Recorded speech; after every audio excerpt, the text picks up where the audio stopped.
So today I'm taking you for a nature walk to discover some of the plants that shaped our childhood and the wisdom of our community.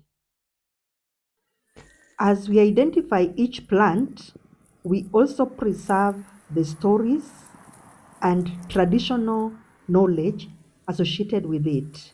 How our parents and grandparents used these plants in daily life and in caring for their families.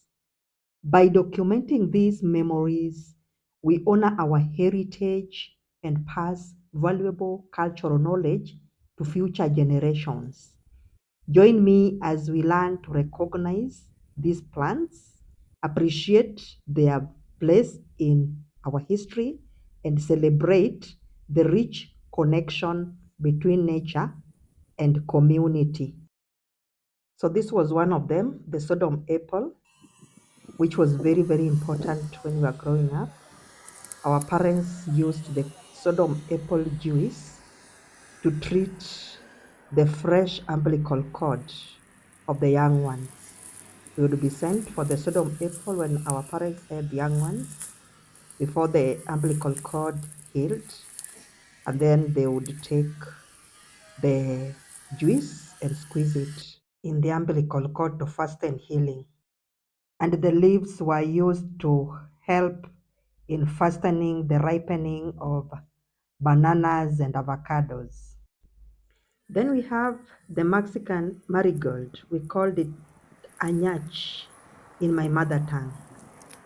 Anyach was very, very important, very, very strong antiseptic. Whenever we got injured, you had a wound, you could rush for anyach. Crush it or rub it between your fingers and extract the juice. That juice from anyach is very, very antiseptic.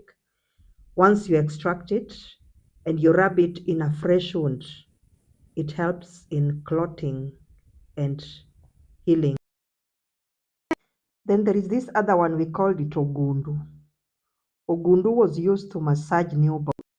Yes, it was mixed with the ghee and then used to massage newborns. So these are the weeds that really, really shaped my childhood.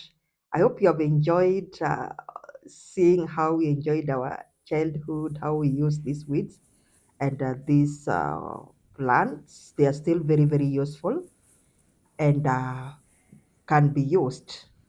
If you are in a place where you can access them, you get them and use them, healing your wounds.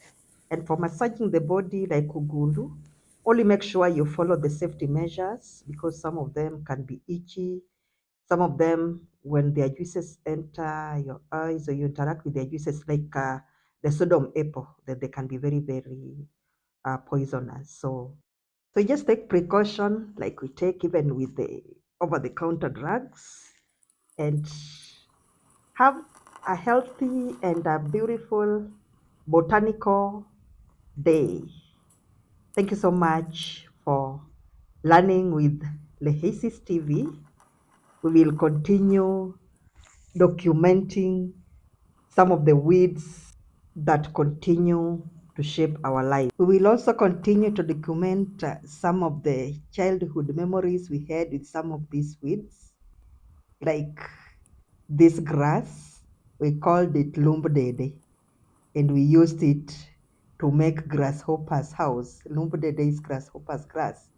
So we were using it to make grasshoppers' house, and we would go hunting for grasshoppers, bring into the house, and then feed the grasshopper with grass.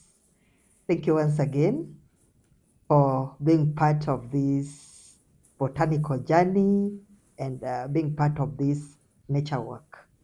Until next time, welcome once again to Lehasis TV. Kindly subscribe to Lehasis family, subscribe to Lehasis TV, subscribe to Lehasis Global Leadership.